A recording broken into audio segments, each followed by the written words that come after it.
اغفر لنا ذنوبنا ربنا واكتبنا مع الشاهدين اللهم نور قلوبنا بتلاوة القرآن وزين أخلاقنا بجاه القرآن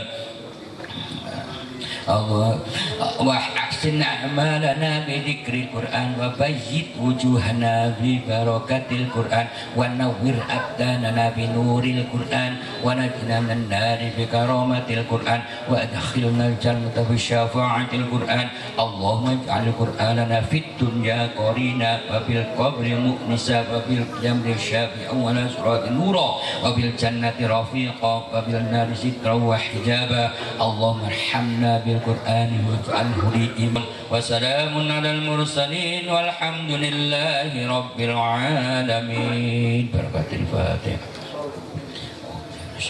بسم الله الرحمن الرحيم الحمد لله الرحمن الرحيم مالك يوم الدين إياك نعبد وإياك نستعين اهدنا الصراط المستقيم. Sekalian, kita segerakan mendengarkan kajian akad pagi kita, yaitu yang berkaitan dengan sholat yang khusyuk. Siapa saja yang termasuk sholat yang bisa melaksanakan sholat khusyuk, dan bagaimana cara untuk menggapai sholat yang khusyuk itu. Maka dari itu kajian kita ini cukup lumayan berat bagi yang menyampaikan, berat bagi kita yang mendengarkan, jikalau semuanya itu tidak ada pertolongan dari Allah Subhanahu wa Ta'ala. Untuk itu mari seksama kita simak kajian Ustadz kita pada pagi hari ini dengan diawali membaca surat Al-Baqarah ayat 45 dan 46. Kepada adik Fuad Aziz kami persilakan. Bismillahirrahmanirrahim.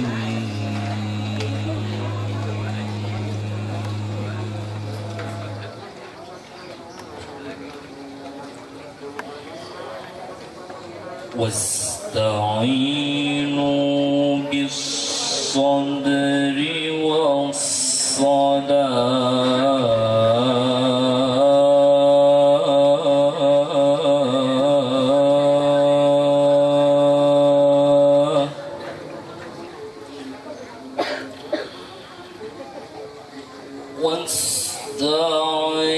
واستعينوا بالصبر والصلاة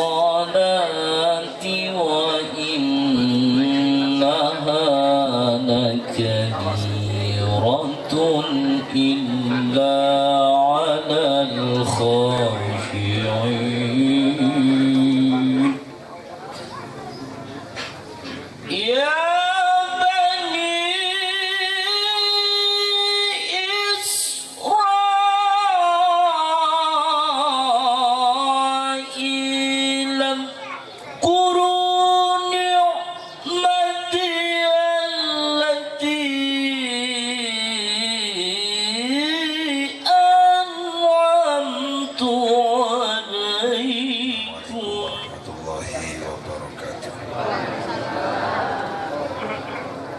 Alhamdulillahirrabbilalamin.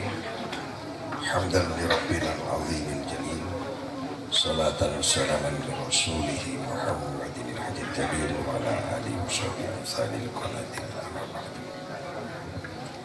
Para jamaah rahmati Allah, alhamdulillah kita selalu tidak henti-hentinya bersyukur kepada Allah sesuai dengan doa kita. Allahumma a'in ala dzikrika wa syukrika wa husni ibadatik. Semoga kita selalu dibuat ingat terus kepada Allah dan selalu bersyukur kepada Allah Subhanahu wa Ta'ala. Walaupun hujan, walaupun becek, tapi tidak menyurutkan niat dan semangat jamaah untuk mengkaji, mendengar Al-Quran. Kita sudah dapat banyak ini. Kalau kita yakin bahwa kita tadi mendengar bacaan Al-Quran walau 1, 2, 3 ayat. Apalagi yang membaca 30 juz, itu pahalanya sungguh luar biasa. Gak ada bacaan yang dibaca walaupun tidak ngerti artinya sudah dapat pahala kecuali Al-Quran. Yang kedua, kita membaca lalu kemudian memaknai, lalu kemudian kita gali isinya dan kemudian kita amalkan. Insya Allah ini lebih sangat luar biasa. Ilmu itu al-ilmu kulluhu dunya. Ilmu itu dunia. Semua ilmu itu dunia. Ilmu apapun yang menjadi akhirat apabila ilmu itu diamalkan. Nah, amal itu akan menjadi habaun, sirna, seperti debu, gak ada guna kecuali amal yang ikhlas. Bagaimana kita akan tahu tentang ilmu kalau kita tidak pernah belajar? Bagaimana kita akan tahu tentang sesuatu kalau kita nggak pernah tahu tentang ilmu itu? Padahal untuk mengetahui sesuatu itu harus tahu, harus belajar. Nah, rahasia di sini adalah untuk mengetahui ilmu yang sesungguhnya harus diamalkan. Bagaimana kita mengetahui ikhlas kalau kita tidak pernah berhadapan dengan sesuatu yang menyebabkan ikhlas? Bagaimana kita bisa mengatakan sabar kalau kita tidak pernah menghadapi sesuatu yang membuat kita pantas disebut bersabar? Bagaimana kita menyatakan kita menemukan ketenangan kalau kita tidak pernah berada di suatu guncangan? Maka ilmu itu tidak hanya dari lisan, tapi ilmu itu bisa jadi dari kejadian-kejadian. Para jamaah rahmati Allah, sebab turunnya ayat ini sesungguhnya ada dua.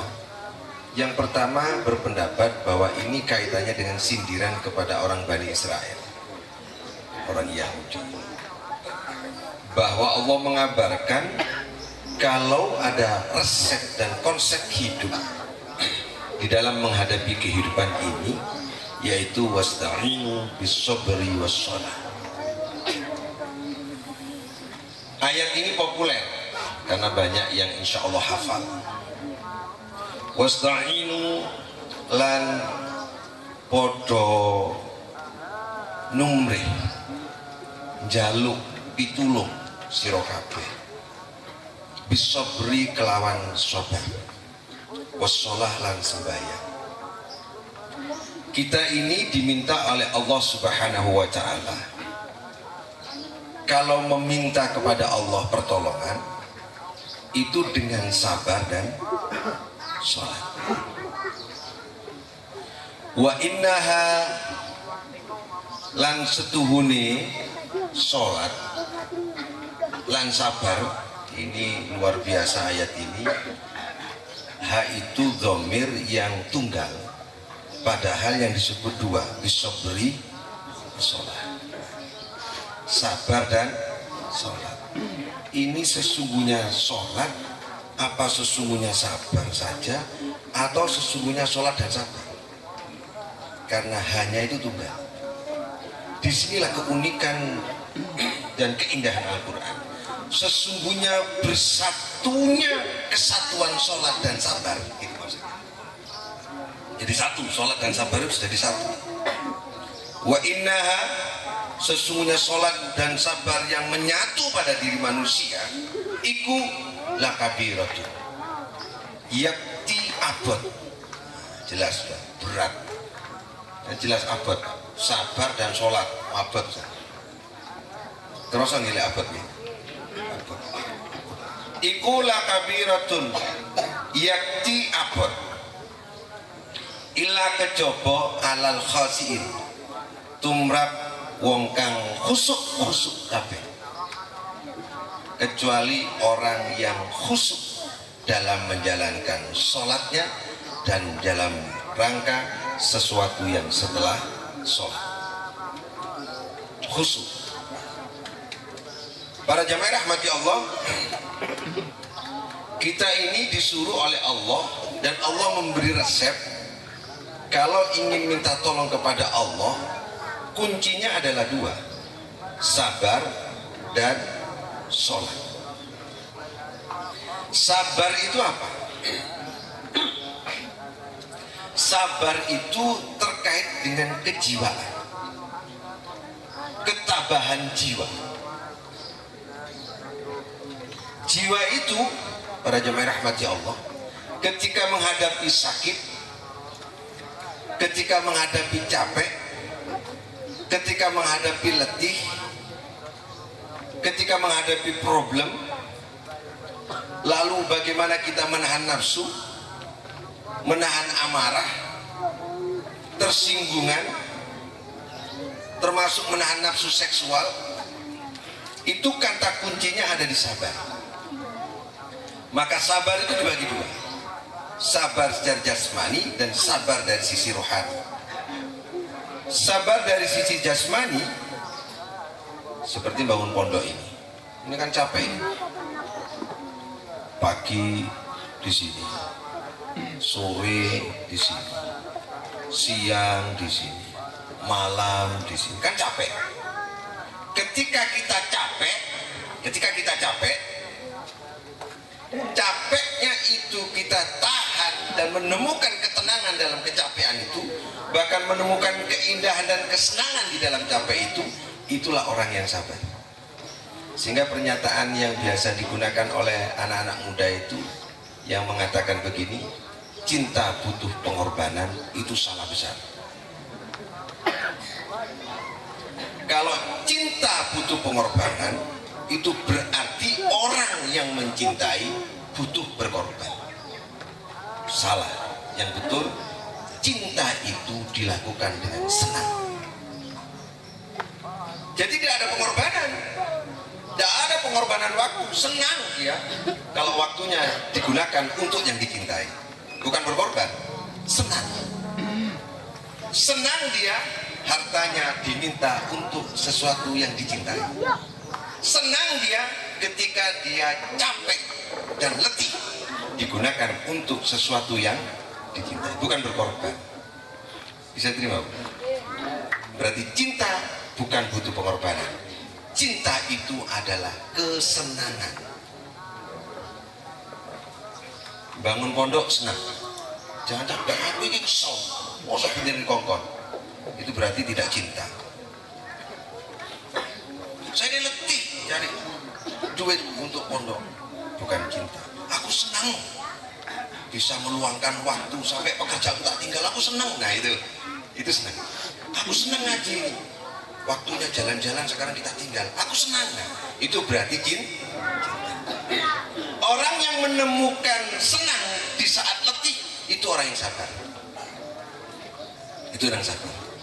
Kira-kira kalau seperti ini kuat nggak batinnya? Kuat nggak mentalnya? 13 tahun Rasulullah SAW di Mekah itu tidak mengajarkan hukum, tapi mendidik orang bermental tauhid, kuat menghadapi persoalan, tahan uji. Itu sabar. Sakit sering dianggap musibah yang mencelakakan dan tidak mengenakan, padahal dengan sakit, coba rasakan, dengan sakit ada silaturahim. Siapa sakit? Wah, Yai Burhan sakit, silaturahim orang berkunjung, muncul silaturahim. Pripun ya kabari? Alhamdulillah, kalau dengan sakit boten saged teng pundi-pundi, wiritan terus, zikir. Nggih napa boten? Dengan sakit kita berzikir kepada Allah Subhanahu wa Ta'ala. Apalagi sakit itu menimbulkan apa lagi? Selain zikir, silaturahim, bersyukur kepada Allah. Nah, yang keempat, sakit itu akhirnya dihindarkan dengan maksiat, karena nggak ada orang sakit berbuat maksiat. Gimana diinfus? Kecingnya nopo jenengan. Nah, kita tahu ngedoa, ini wis gak kira noleh, loro. Menemukan kenikmatan di kesulitan, itu orang yang sabar. Dengan sakit kita tidak berbuat Masuk. Lek mboten waktu sok loro niku alhamdulillah. Itu orang yang sabar. Alhamdulillah sakit saya dengan sakit. Pinten minggu bulan pun rong minggu. Alhamdulillah mboten maksiat kula. 5. Sakit itu kalau berdoa orang yang sakit, orang yang sengsara kalau berdoa dikabulkan nggak doanya? Dikabulkan. Yang keenam, sakit itu adalah orang yang di sepuro itu sakit. Alhamdulillah.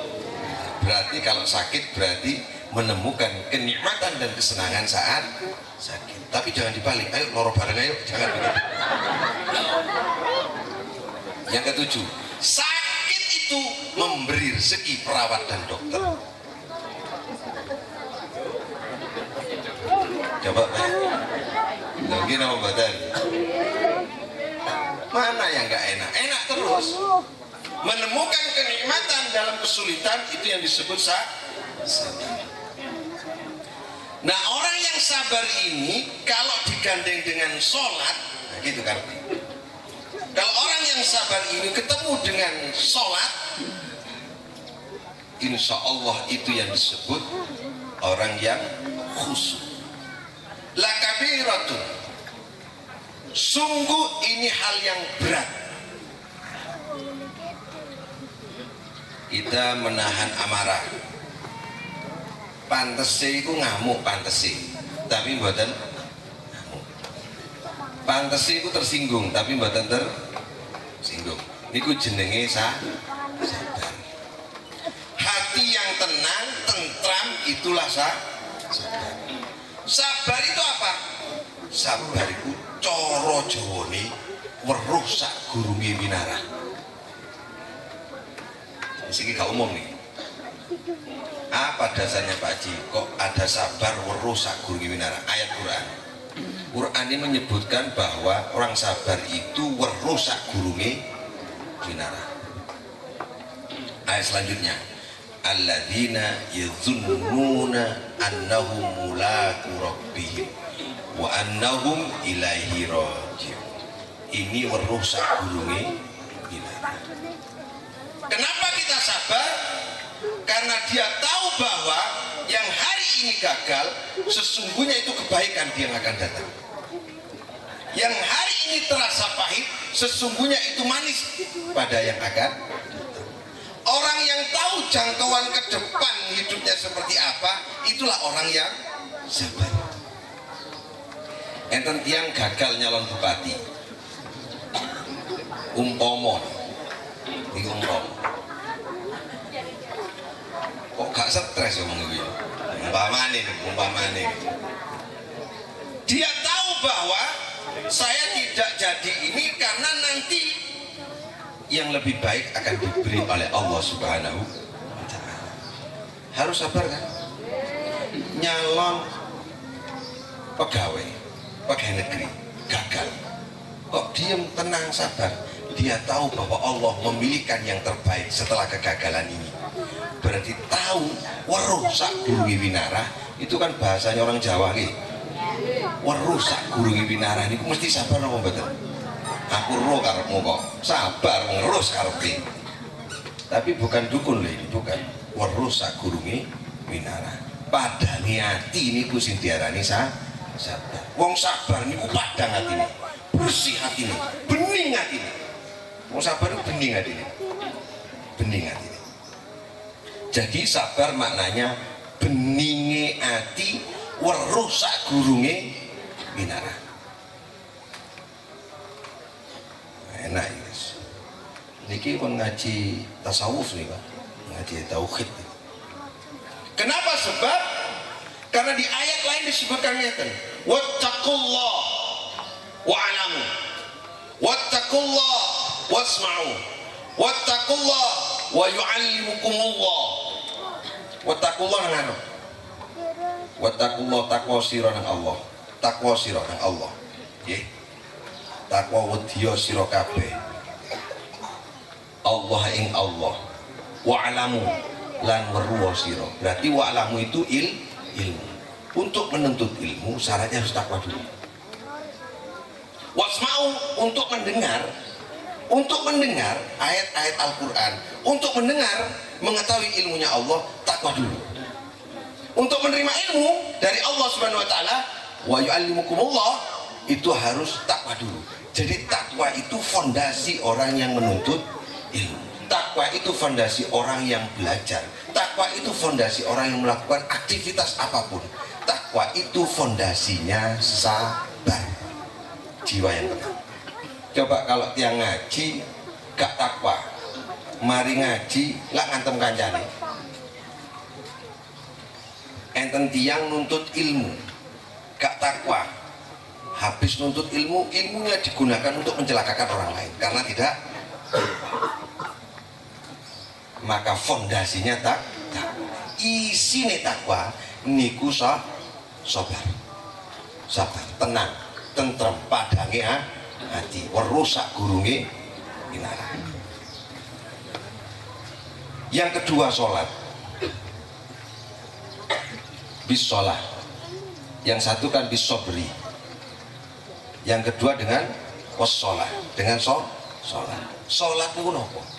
Sholat itu ucapan dan perbuatan tertentu yang diawali dengan takbir, ditutup dengan salam. Takbir niku awali, salam niku akhiri. Sholat itu aqimis sholat lidzikri, eling dumateng Allah. Sholat itu membaca subhanallah, sholat itu juga membaca alhamdulillah. Berarti sholat itu memuji Allah. Sholat itu karena Allahu Akbar, mengagungkan Allah. Sholat memuji Allah, mengingat Allah, mengagungkan Allah, menyatakan dengan kesadaran. Dan sholat itu sebagai pendorong karena ada ayat yang menyebutkan inna sholata tanha anil fahsya wal munkar. Sholat itu mendorong seseorang, membuat sadar seseorang untuk melaksanakan kebaikan. Tanha anil fahsya wal, berarti dalam sholat itu ada unsur mengingat, memuji, mengagungkan, dan ada unsur energi untuk membuat dan mendorong orang lain melakukan kebaikan. Itu yang disebut sholat. Diawali takbir, ditutup salam. Takbir itu kepada Allah Subhanahu wa taala secara vertikal, salam itu secara horizontal. Berarti hablum minallah wa hablum minan nas. Ini sholat. Kalau begitu, kalau beninge hati, merusak gurungi winara, terus dia ingat sama Allah, didorong untuk melaksanakan kebaikan, terus menyatu jadi satu, itu yang disebut khusyuk. Khusyuk itu bertemunya beningnya hati dengan perbuatan dan ucapan yang sama dalam rangka dorongan terus melaksanakan kebaikan, karena dia merasa diawasi oleh Allah Subhanahu wa ta'ala. Jadi khusyuk bukan yang begini, Bu. Oh, terus metenteng sanes. Nabi itu pernah sholat dipercepat karena mendengar ada anak kecil menangis. Dipercepat sama Nabi sholatnya. Berarti Nabi dalam keadaan sadar. Berarti sholat itu sadar apa lali? Nabi pernah sholat lali ya masuk. Jadi loh waktu sholat kono lonteng itu berarti sholat. Lekak kurung malah gak sholat ya. Nabi pernah sholat, punggungnya itu waktu sujud dinaiki cucunya, putranya Fatimah, dinaiki. Sujudnya dilamakan sampai si anak kecil ini cucunya turun dari. Coba kalau kalian jenengan wedi iki mau harus sih junggan wae sujud wae tidak apa-apa, berarti demi keselamatan. Berarti sadar nggak itu? Sadar. Itu kenyataan. Jadi khusyuk itu bukan terus ngelali, apalagi yang Allah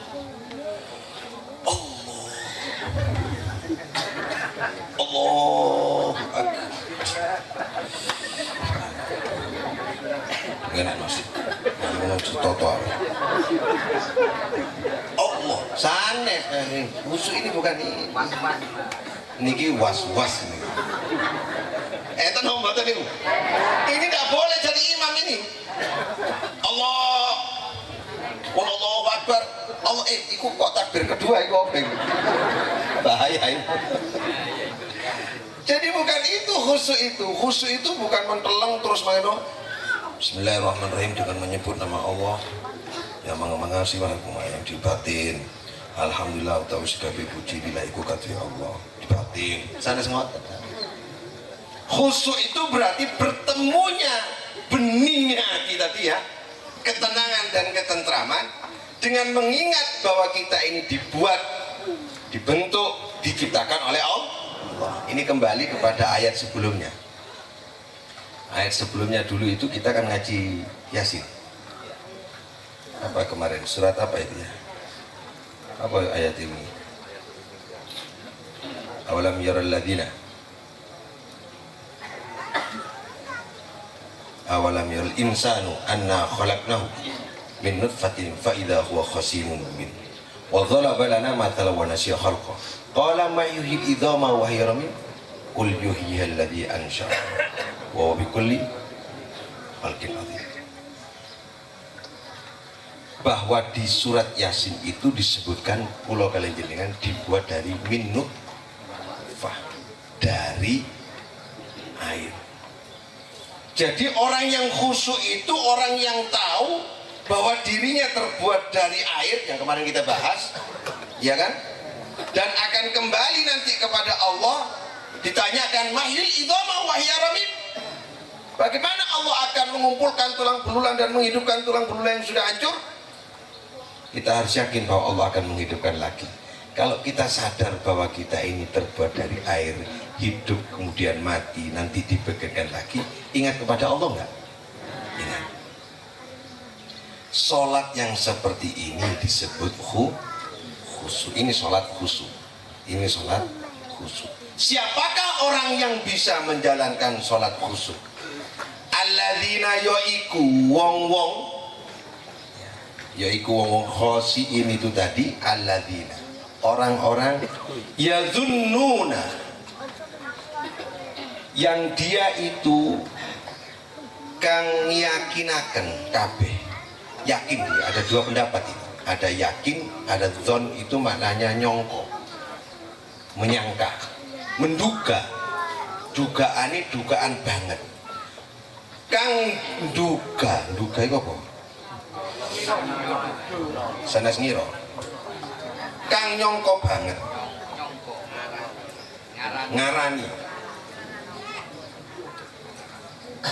Ngiyakinaki kabeh annahum setuhuni alladzina iku mulaku rabbihim, bakal podo kantuk ini apa?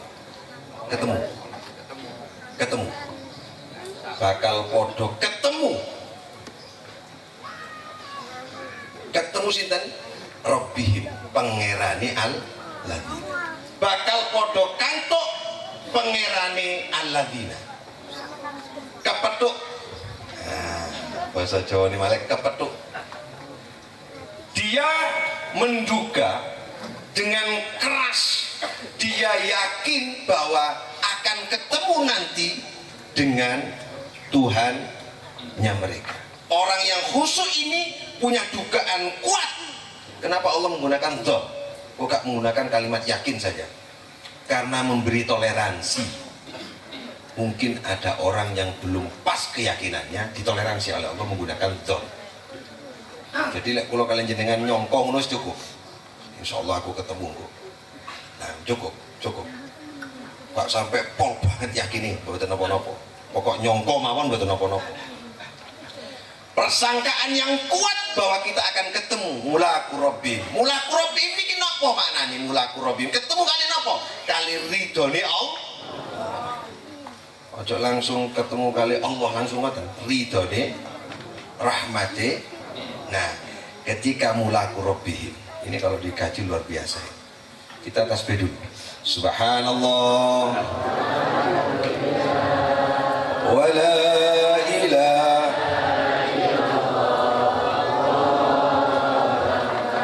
Subhanallah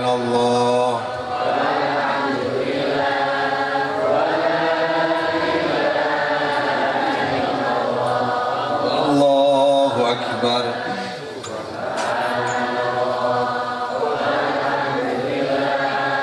Wa la ilaha Wallahu Akbar. Subhanallah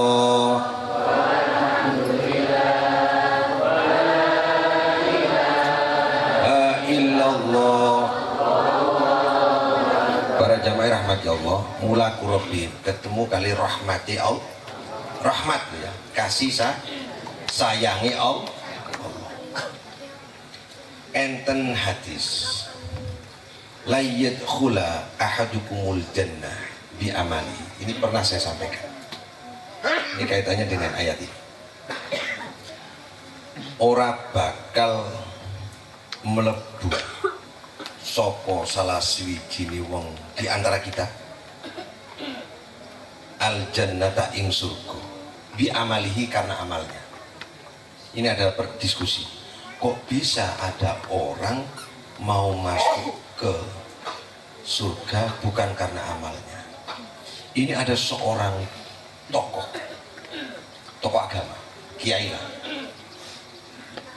ceritain mau masuk ke surga, ditanya oleh para malaikat, kenapa kamu kok masuk surga? Bi amali, karena amalku. Allah menjawab, bi rahmati, itu rahmatku. Boten bi amali. Kon kudu iso jawab bi rahmatik, karena rahmatnya Allah. Boten bi amali. Kok begitu jawaban? Saya sholatnya tekun di awal waktu, zikirnya tewenanan, ngajine ora tahu putus, nang Ambon jadi narasumber ditinggal, padahal oleh gajian tinggal. Jelas nih pun, ya Allah mosok gak mlebu surga ya Allah, bangun pondok 2 hektar, ya kan dibantu Pak Haji Gaddafi. Ngono nih barang tapi sih. Ora iso. Enggak bisa masuk karena amalmu. Yo nopo niki karepe? Terjadi sebuah diskusi. Kalau memang kamu bisa masuk surga karena perbuatan amal kebaikanmu, saya mau tanya. Bisakah kamu menebus kasih sayang Allah dengan Allah memberi mata, kau bisa melihat? Rasakan nikmat bisa melihat itu, kau tebus dengan sholatmu. Bisa namun betul? Bisakah kau bisa menebus dan membeli dengan amalmu? Telinga yang bisa mendengar. Bisakah kau bisa menebus dengan amal perbuatanmu dan ibadahmu? Dengan perut yang bisa memproses makanan. Bisakah kau menebus dengan amalmu semua yang diberikan oleh Allah, mulai dari ujung rambut sampai ujung kaki? Jawab. Niku rahmati Allah, meripat rahmati Allah, niki rahmati Allah, niki rahmati Allah, iso guyu rahmati Allah, iso salat mergo rahmati Allah. Lek mboten angsal rahmati Allah, salat angel, sibuk. Salat butuh disiplin waktu, betul nggak Pak? Salat butuh kekuatan untuk mau meninggalkan aktivitas sejenak, kemudian menghadap kepada Allah. Salat butuh bersih dan suci. Padahal pulau kalian jenengan betotan, jadi tukang, jadi kuli.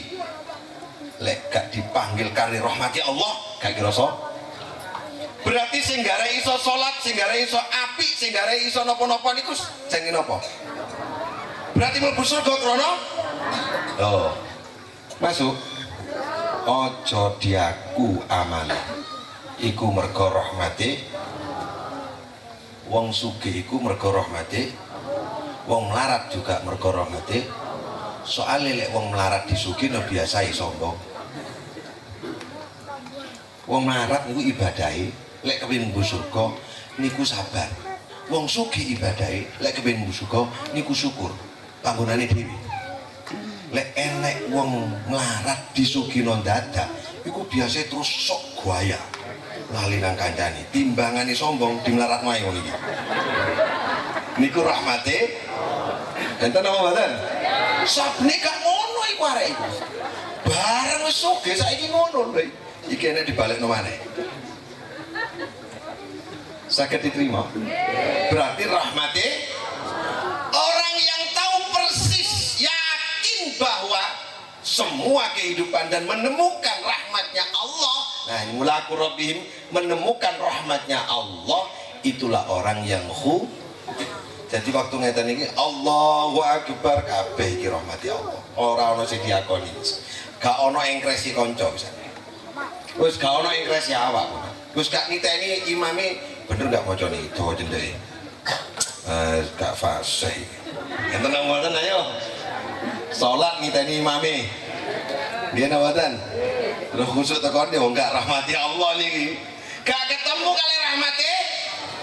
Bermari ngono salat. Delok gak nyani. Wis celonoan paling Muhammadiyah. Lha apa? Kemarin Pak Haji Kadafi itu Ustadz pakai celana sekian ini ke pondok sekian ini, nah sekian setengah betis. Saya mau sholat asar, saya tak ikut. Loh Pak Haji, terus si Pak Marti mulai kapan ikut LDII? Loh apa hubungannya ini LDII? Mulai cingkrang LDII jadi ini kali guyonan. Ojo ngoreksi wong liya. Ngoten lho karepe nggih. Kalau ada orang menemukan rahmatnya Allah, itu yang diarani khusuk. Terus wong Jawa niku guru kula ya Badri bedane. Wong lek iso ndp nang Allah, iku ketemu kalau rahmate Allah. Sadar bahwa semua yang kita lakukan karena rahmatnya. Lek perlu dicoba, monggo. Allahu Akbar, Allahu Akbar. Niki sing gerak niki sinten? Sing salat iki. Sing gerakno sapa niki? Sing rukukno? Sing sujudno? Bismillahirrahmanirrahim. Sing iso ngucap? Lek ngoten sing salat sinten?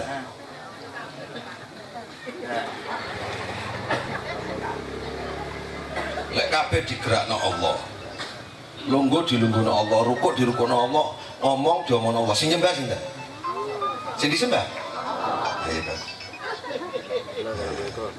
Rahmati Allah, rupa kasih sayang teng kula niku sing nyembah kali Allah Subhanahu wa taala. Kula kali jenengan ini diparingi yang sing manggih, yang ketemu dengan rahmatnya Allah, itulah yang disebut khusuk. Syarat pertama khusuk adalah ketemu dengan rahmatnya Allah. Jadi sholat khusuk itu di ayat yang disebutkan gini Pak, ya ayyuhalladzina amanu ruk'u wasjudu wa'budu rabbakum waf'alu khaira la'allakum tuflihun. Ya ayyuhalladzina amanu, he wong kang padha iman kabeh, irka'u ruku'o sira kabeh, usjudu sujudo sira kabeh. Rukuk sujud perbuatan apa? Gerakan ya, gerakan sholat. Karena tidak ada gerakan rukuk sujud kecuali sholat, mewakili gerakan. Wa'budu rabbakum, lan nyembah sira kabeh, rabbakum ing pengiran sira kabeh. Kula kalian jenengan kengken ibadah dipisah. Ibadah niki berarti kula kalian jenengan harus dekat dengan Allah. Rukuk sujud atine spiritualitasnya harus kuat kepada Allah. Waf'alu lan nglakonono sira kabeh al khaira ing bagus, ing becik. Lan lakonono sira kabeh ing becik, bagus. Ada 3, rukuk sujud, ibadah, dan perbuatan baik.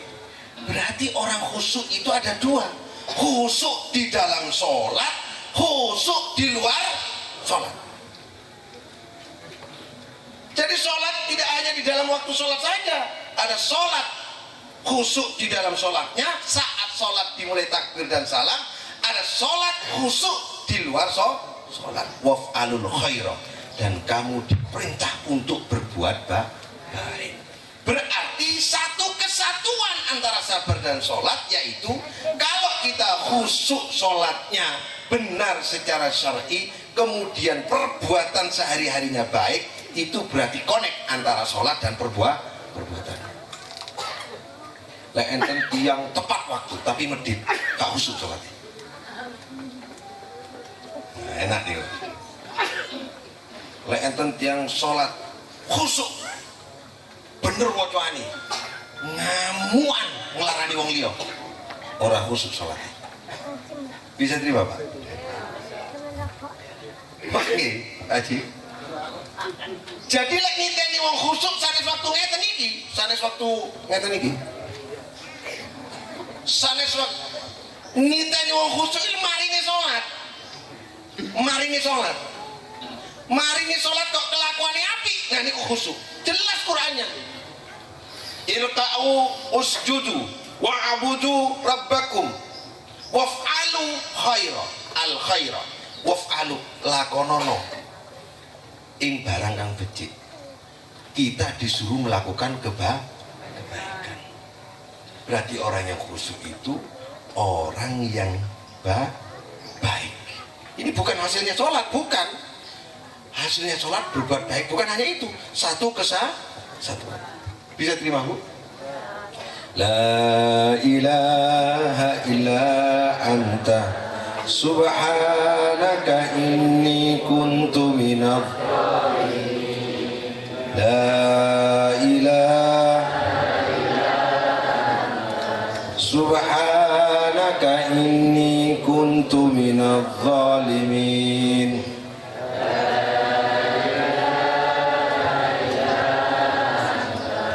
Subhanaka inni kuntu minadh dhalimin. La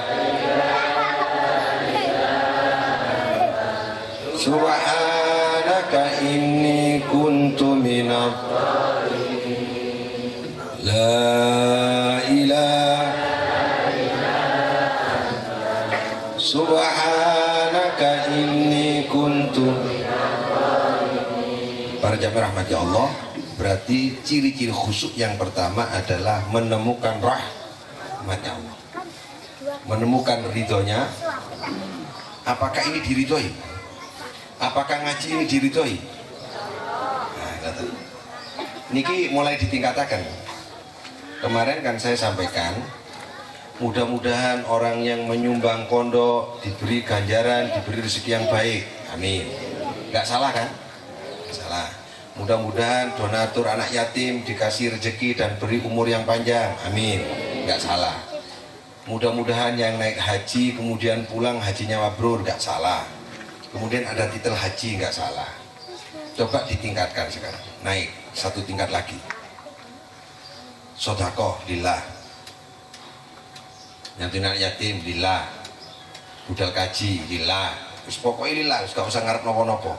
Itu lebih tinggi derajatnya. Sampai tanggung kapan kita lillahnya? Ngasih orang ingin dapat pahala. Budal haji ben pantas oleh titel haji. Terus lillahnya kapan nih? Coba ditingkatkan sekarang. Tidak salah ya, tidak salah lo ya. Ditingkatkan menjadi lillah. Para jamaah rahmati Allah, ada orang bertanya, kenapa ngajinya kok Quran terus? Ini yang tanya atau perlu dijawab nggak pertanyaan ini? Kok ngajinya Quran terus? Kalau kalian jenengan gak ngaji Quran, gak ngerti isinya Quran Pak. Kok ngeten ini 2 ayat. Loh ini bukan barang yang mudah, sulit ini. Ini golek ini rada angel pisan nih. Kalau hanya dibaca terus diterjemah dijelaskan nggak bisa. Nggak bisa, harus diindra, dicari di sana, cari kitab sana, cari kitab sini. 2 ayat. Kadang-kadang ada 1 ayat, kadang-kadang 1 kata, kalimat, luar biasa sulitnya. Maka mudah-mudahan kita mendapatkan rahmatnya Allah. Mudah-mudahan kita mengaji 1-2 ayat ini menyebabkan kita dapat rahmat dari Allah. Enten tiang-tiang gak pinter ngaji, moco kita ora iso, karena ikhlas kali Allah gak dihisap, orang-orang jebul surga. Siapa yang protes? Mergo rahmate kada tiang amale kuat tapi gak dilemur surga. Sapa sing protes? Tiang kada dosane terus disepuro kali Allah. Sapa sing protes? Nah niku rahmate Allah. Muga-muga kula kali jenengan asal rahmate Allah. Ciri yang terakhir, wa annahum ilaihi rajiun. Lan setuhune alladzina ilaihi maring Allah rajiun padha balik kabeh. Orang-orang yang khusyuk itu orang yang mengakui dan yakin bahwa bakal seluruh yang kita miliki akan kembali kepada Allah. Harta, anak, istri, nyawa, kulo kali jenengan bakal balik kali Allah Subhanahu. Ayat terakhir surat Yasin yang apa? Subhanalladzi biyadihi malakutu kulli syai'in wa ilaihi turja'un. Kita harus mengakui bahwa dan menyadari bahwa kita ini akan kembali kepada Allah. Maka carilah harta yang banyak, carilah ilmu yang banyak, yang keras kerja. Tapi harus yakin bahwa suatu saat kita dipanggil oleh Allah. Semua dipanggil oleh Allah. Sholat itu panggilan, nggih. Haji panggilan. Poso panggilan. Mati panggilan, dipanggil waktu mati kan nih. Pak, kalau lagi lungguh-lungguh ora peduli. Mati. Ada siapa teman saya itu meninggalnya waktu dikerik, Pak. Kerik dibalik tiba-tiba wis entek. Wis kerikan, Mas, gak peduli waktu ini kerikan. Balik, waktu ini celok balik ora. Nggih lho. Enten waktu pidato langsung mati enten. Pidato kalau gurung mati ya gak apa-apa. Masa peduli Allah nih boleh waktu nyeluk. Kalau orang mengakui bahkan akan kembali, itulah orang yang khusyuk kepada Allah. Jadi sholat itu ngeten, Allahu Akbar kudu duwe enten ati munine kula kali jenengan iki bakal balik kali Allah. Lek ngoten sholat khusyuk niku abot. Kecuali orang yang khusyuk. Khusyuk itu beninge hati, khusyuk itu merasakan dan mengakui dengan sadar rahmati Allah. Khusyuk itu punya kesadaran bahkan kembali kepada Allah. Kalau gitu khusyuk ini perbuatan apa? Perbuatan batin, perbuatan hati yang bening, yang bersih, bersinar, mempengaruhi pribadi dan pekerjaan kita, mempengaruhi perilaku kita, mempengaruhi sikap dan kepribadian kita.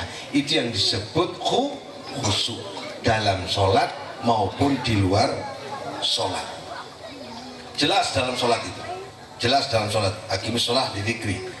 Luar sholat innas sholata tanha anil fahsya wal munkar. Itu Bapak Ibu yang saya hormati, mudah-mudahan sholat kita dikhusyukkan oleh Allah, ditingkatkan.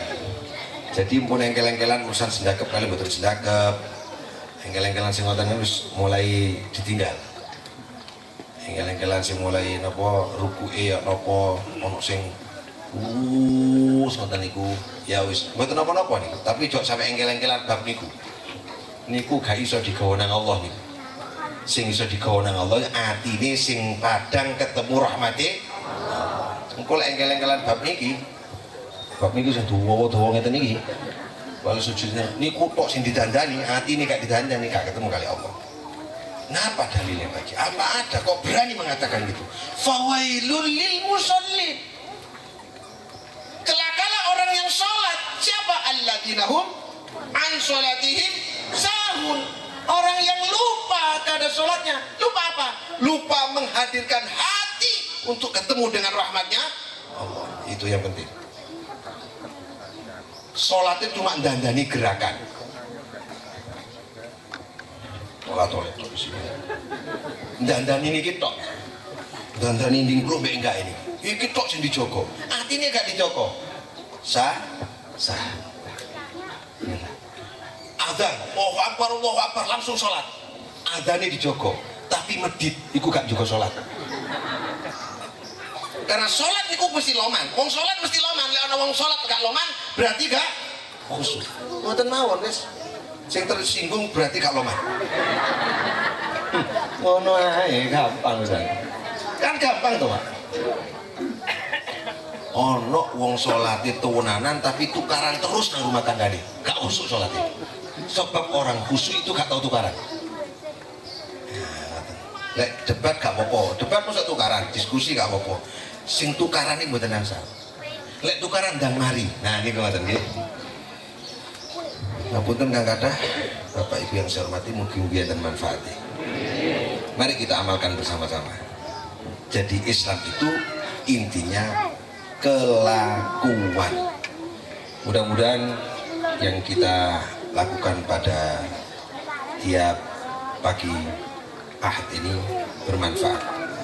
Sebelum saya akhiri, melalui Duta TV saya sampaikan kepada seluruh rakyat masyarakat Banyuwangi, karena dengan Duta TV kemarin ada beberapa masyarakat yang hadir di sini, warga dari Jaksa Agung, Jalan Jaksa Agung maksud saya, datang ke sini mau ngaji karena menerima informasi dan melihat TV.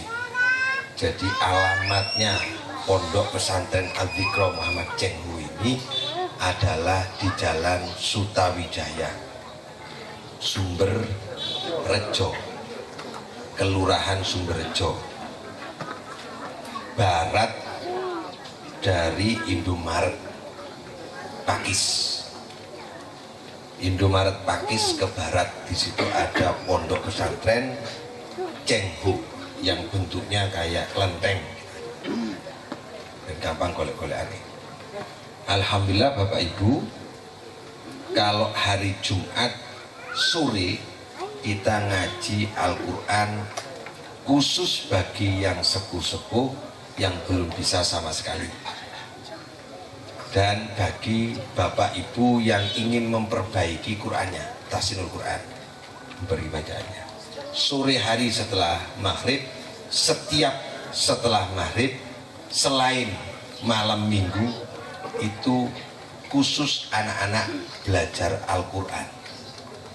Sabtu sore khusus Bapak Ibu yang ingin belajar membaca kitab kuning. Khusus malam minggu, khusus malam minggu ada pengajian Al-Hikam yang dibimbing oleh Gus Kholik.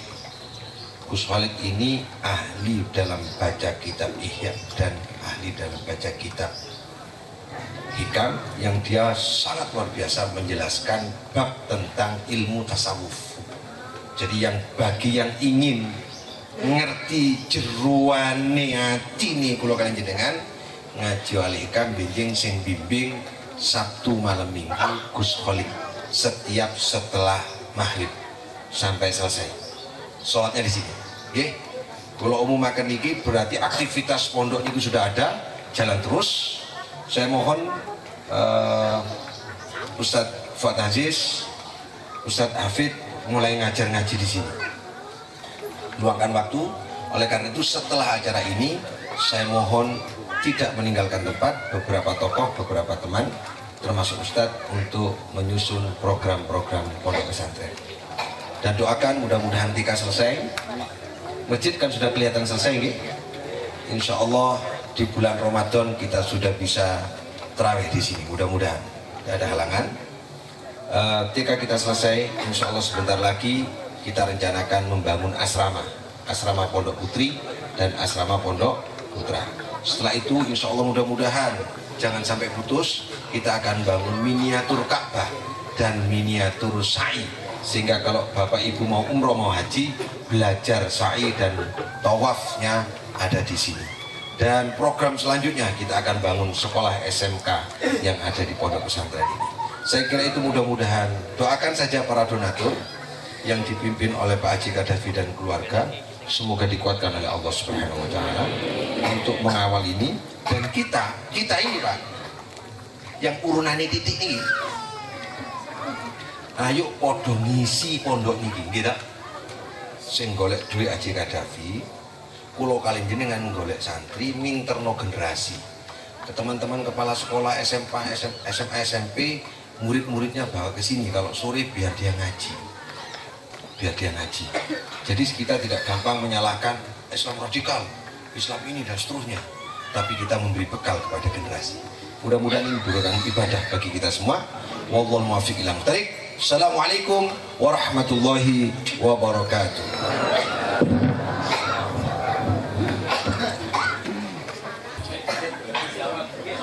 اللهم صل على سيدنا مولانا محمد صلاة الله سلام الله على طه رسول الله صلاة الله سلام الله على dengan adik-adik yatim menerima santunan dari para jamaah yang terkumpul pada pagi tadi, maka kami informasikan untuk minggu depan kita sama-sama ngaji di Pondok Pesantren Muhammad Jenggu yang kita cintai ini. Insya Allah yang jadi tuan rumahnya Bapak Haji Subari. Maka dari itu mohon informasi ini diteruskan dan disampaikan kepada seluruh jamaah yang kebetulan pada pagi hari ini belum bisa hadir, dan sekaligus ini merupakan undangan.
Program pemerintah tentang deradikalisasi itu terwujud dengan ngaji musola masjid Langgar ini, menjadikan generasi yang tidak radikal, Pak. Masjid musola Langgar ini penting sekali ini untuk bangsa. Ibu, untuk ibu-ibu dan bapak-bapak ngajinya sementara hari Jumat sore. Kalau lebih dari 20 orang nanti tolong membentuk kelompok sendiri. Jadi satu kelompok pengajian ibu-ibu bapak-bapak, ibu-ibu sendiri, bapak-bapak sendiri, misalnya 20 orang boleh mencari waktu sendiri, kami menyiapkan ustadznya. Tapi untuk sementara hari Jumat asar hari Jumat, khusus bapak-bapak ibu-ibu yang mau belajar membaca Al-Quran, khusus bapak-bapak ibu-ibu yang belajar kitab kuning, Jumat sore asar, Sabtu sore, ya Sabtu sore asar. Khusus yang ingin mengikuti kajian tasawuf, untuk fikihnya nanti, karena pelan-pelan ini. Tasawuf Al-Hikam melalui kitab Al-Hikam malam Minggu habis maghrib diasuh oleh Gus Holik. Ya. Ini Gus Holik ini putranya Kiai Termas yang nanti akan mengajar di sini. Ya, saya kira demikian.